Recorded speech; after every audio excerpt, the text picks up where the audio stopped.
3, 2, 1. New York, NY. Launch Pod starts now. Welcome to the New York Launch Pod, a podcast on new startups, businesses, and openings in the New York City area. I'm Hal Cooper-Smith, and in this episode, we are heading up to the Bronx as we cover all the boroughs in New York City, and we are speaking to Ron Bergamini, the CEO of Action Environmental. Action Environmental built one of the most sophisticated recycling systems in the country, and we went to visit it. Here's Ron Bergamini. What does this facility mean to you? This is a very big part of our arsenal. It distinguishes us from other companies. Frankly, it's a source of great pride for the company, and we view ourselves as part of the solution. Solution to what? To recycling and more efficiency.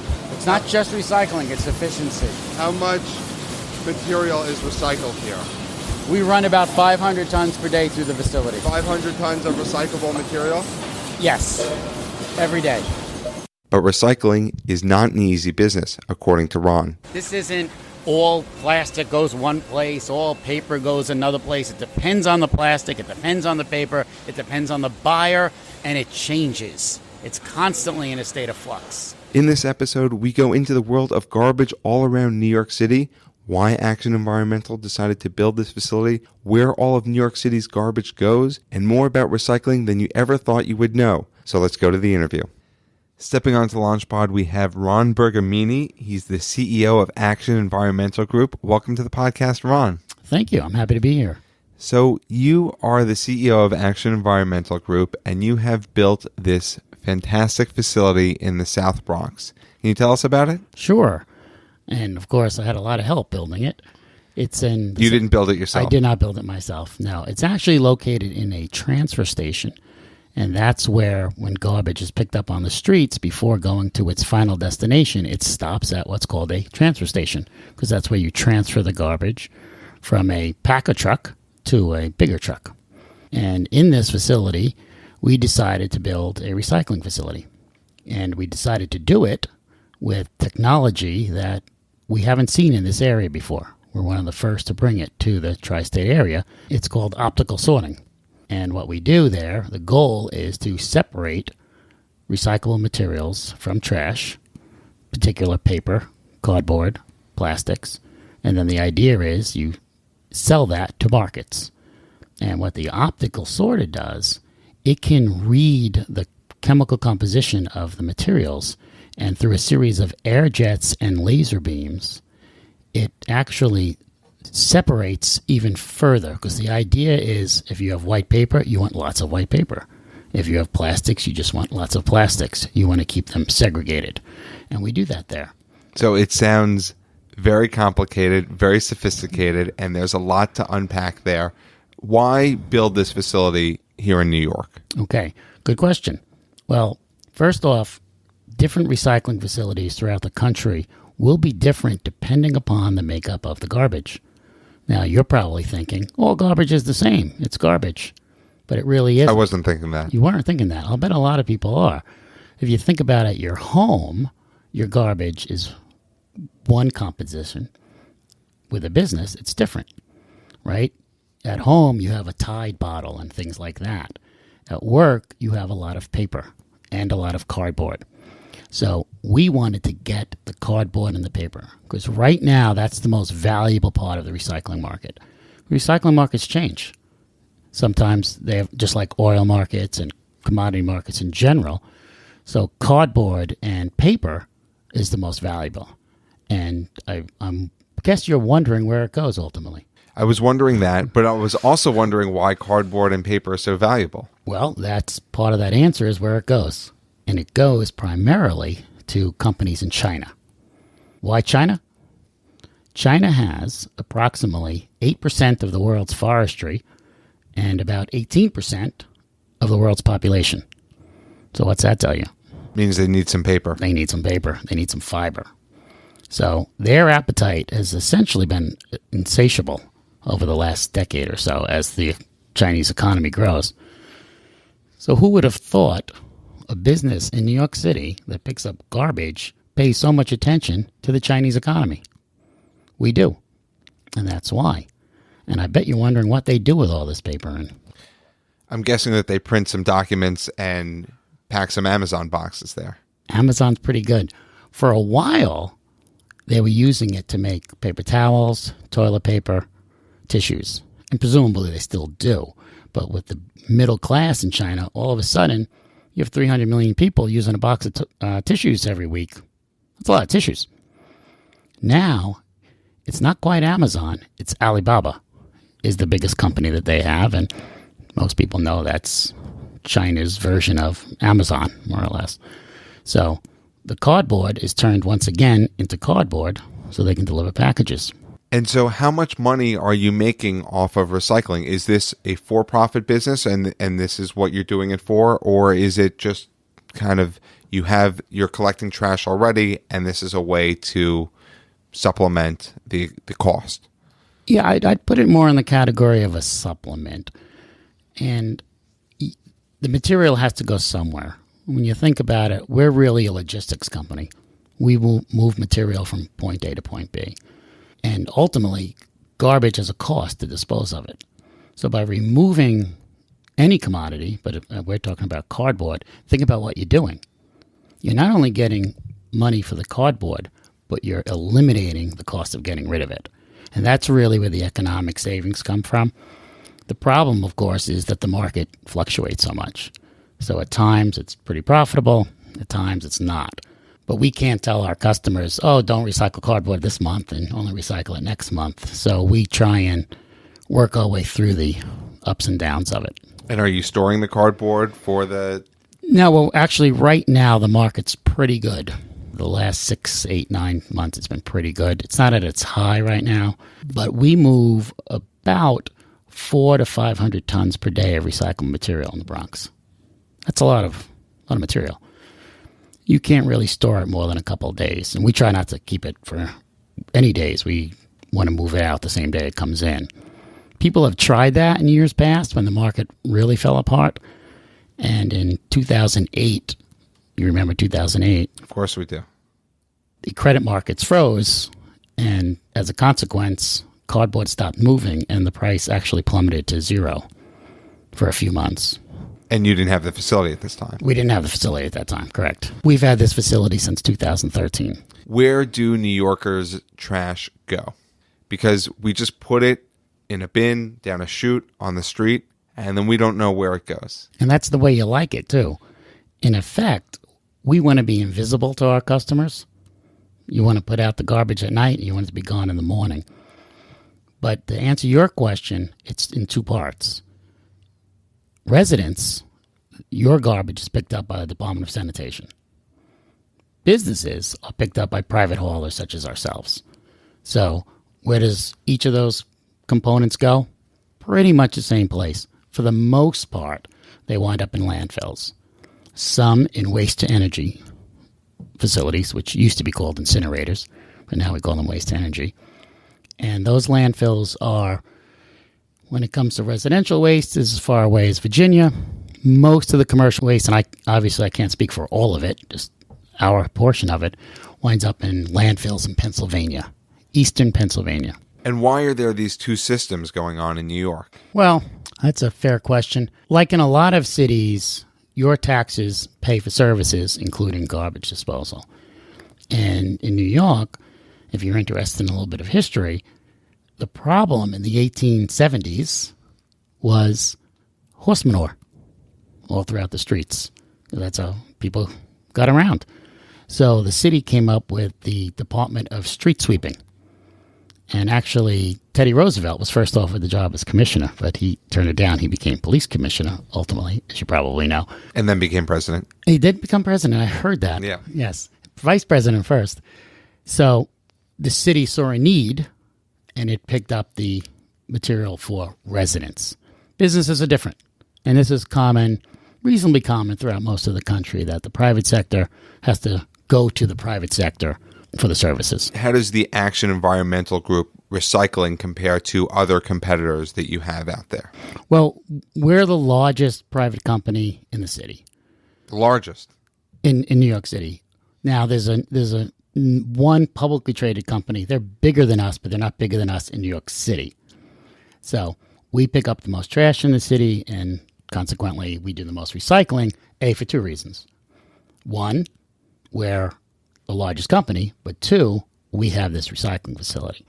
And we're the only facility in the city that has a transfer station and a recycling facility in the same physical structure, which gives us a leg up because now we can try and extract more material from more garbage. And that's the goal. How much garbage do New Yorkers produce each day? About 20,000 tons. What does that mean? That means a lot of garbage. It means a lot of garbage, but visually, let's say. I do know the number for the whole city, which is about 20,000, which has actually gone down over the years. Garbage in general and throughout the city and the United States is gone down due to recycling and packaging. People forget about the packaging side and how important that is in the life cycle. How did you become the largest company that's picking up trash in New York City? I'm a lawyer by background, a recovering lawyer, as us lawyers like to say. And we're private equity owned. So that gives us access to capital. And we started the business, myself and Mike DeBella, we bought into the business actually in 2007, where it was a much smaller business. Right before that cardboard crash. Correct. So our timing wasn't so great in that respect, to be honest with you. But we did this. Our growth plan all along and remains today is to grow, of course, organically. Every business wants to grow organically. No to pun some intended extent. for the garbage industry. Correct. And also through acquisition. And that's primarily how we've done it, by acquiring other companies, both in New York City and then in New Jersey with our other company, Interstate Waste Services. That's the fastest way to grow. Some people call it rolling up an industry. We don't really use that term, but that's how we increase our market share. So you were a lawyer, and then what attracted you to this industry? Well, I needed something more prestigious. More prestigious than being a lawyer? What's better than being a lawyer? Garbage. Right. It's one step up, at least one step up. Right. I considered used car salesman, but Right. I thought garbage. I seriously represented people in the industry and represented a company called Interstate Waste Services, which we now own, in the early 2000s. And we sold that company in 2006 to another private equity firm. And my partner and I, Mike DeBella, decided, let's get into New York City, where this industry had traditionally been either very large businesses, Fortune 100 businesses. Like waste management. Like waste management, or mom and pop businesses. And New York City also had a history in the industry of price fixing and illegality. And Mayor Giuliani and Robert Morgenthau broke that up in the early 80s. So there was an opportunity. And we thought there was room for middle ground where you can have a company that maintains entrepreneurial values, but at the same time brings needed sophistication to the business, from proper governance to proper employee relations and better equipment and more capital. So that's what we've been trying to do, and we continue to try and do that. And the last time I checked, when I was doing research for this, there were about 300 plus commercial carding companies in New York City. Licensed commercial carding. Yeah, Give me a look. not really. Not really. No, because there are construction companies that do their own work. Say they come into your office and rip out the whole office, and then they remove that debris. So when you count those folks, the number's a lot bigger. Actual companies that do what I suppose most of your listeners consider a traditional garbage company is probably about 80, which is arguably too many, but it's not the 300 number. How are your prices different than your competitors? Well, I don't know exactly. We certainly don't look to be the cheapest. We don't aspire to that. We aspire to dependability and reliability and offering a number of services. But New York City has what they call a rate cap in this industry. So you can only charge a certain number. So that means there's not that big of a spread between competitors. And what are the additional services that you're offering? Well, chief among them is the recycling. So we can pick up your recycling, and we also pick up organic materials, composting. And we've been doing that for a number of years. And you may know that the city is moving fairly aggressively on mandating the separation of organic materials. And right now, about 2,500 businesses are subject to that. They're stadiums and large hotels, or hotels and larger restaurants.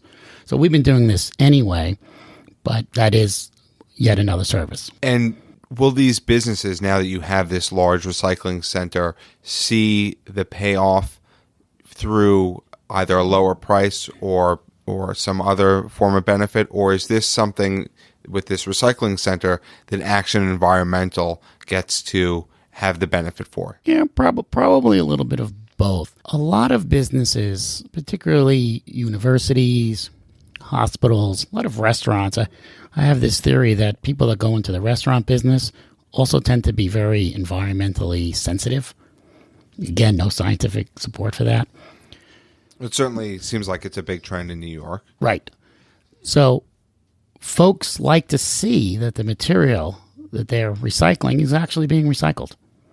People ask us that question all the time. Does this really go somewhere else, or is this all going to the landfill? So you'd be surprised. We have a lot of folks come and tour our facility. They like to see all the belts, the optical sorters I mentioned before, the 50 people or so from the neighborhood that are helping hand separate the material.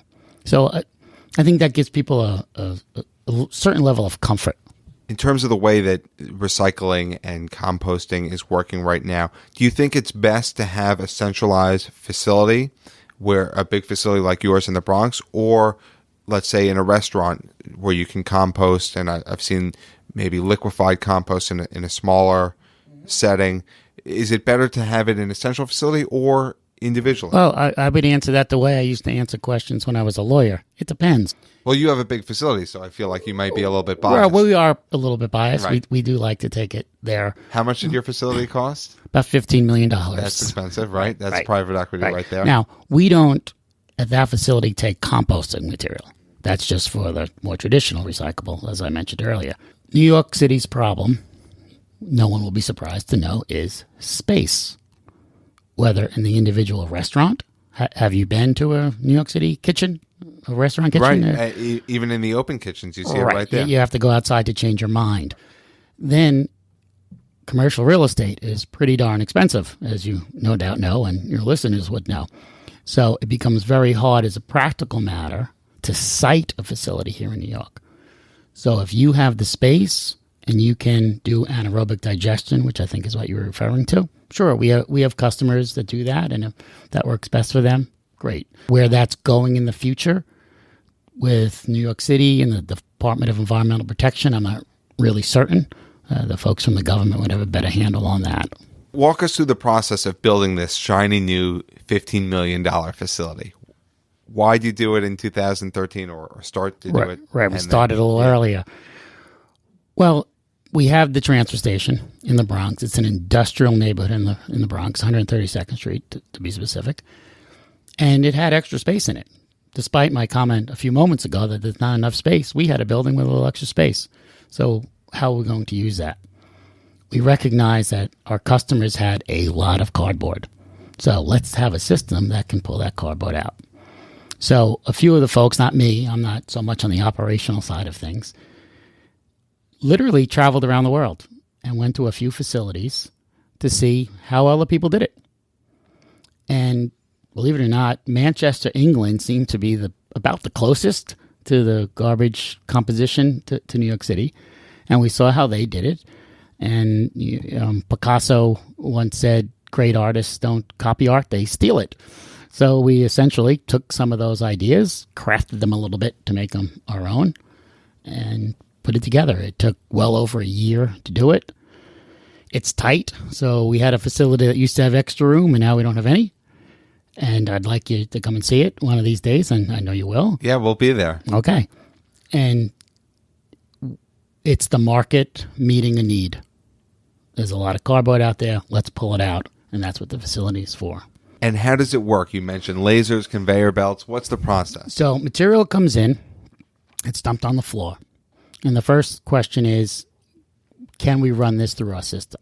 So if it's pure garbage, it's a Chinatown route, lots of restaurants, you're not going to be able to recycle anything from there. So that goes in one direction. When you have a load that's mixed, cardboard, paper, and some garbage, now that's ready for our facility.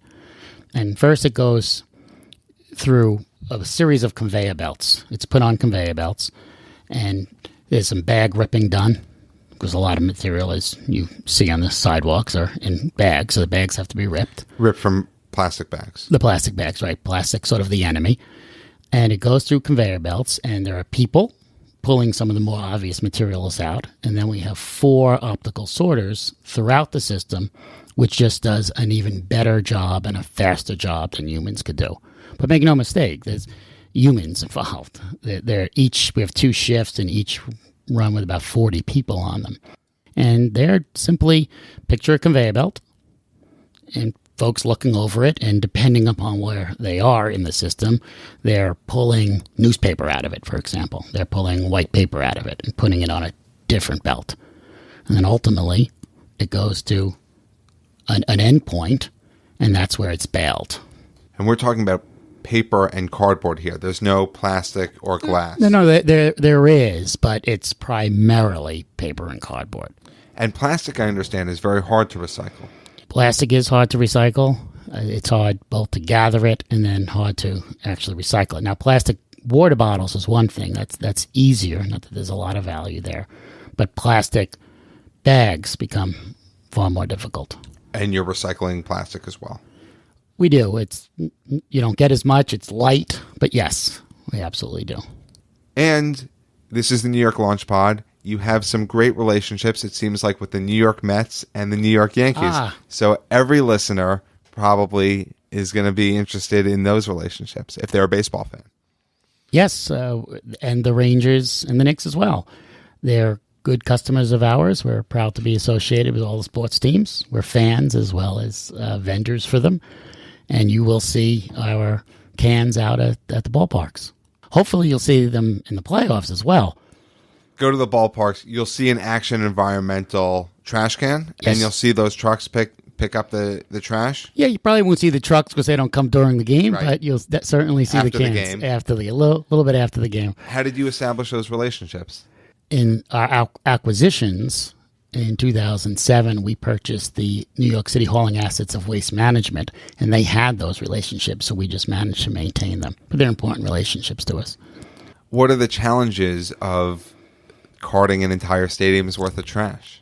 Well, the front of the house. Front of the house. Yeah. The back of the house is pretty easy, but in the front of the house where you have different receptacles for different materials, you might be surprised, but everybody doesn't follow those rules as well as we'd like. And what does front of the house mean? Where the fans are. So the can that's marked plastic, people will throw a half a hot dog in. Can that's marked food, people will throw a bottle in. So everyone who's listening should they should pay a little bit more attention to where they're throwing things. Pay a little bit more attention. It'll make your job easier and make the environment better. Correct. This is a great place to wrap up the episode. Ron Bergamini, how do people find out more about you and Action Environmental? Well, Google. You can go to our website, actioncarting.com or iws.com if you happen to be in New Jersey.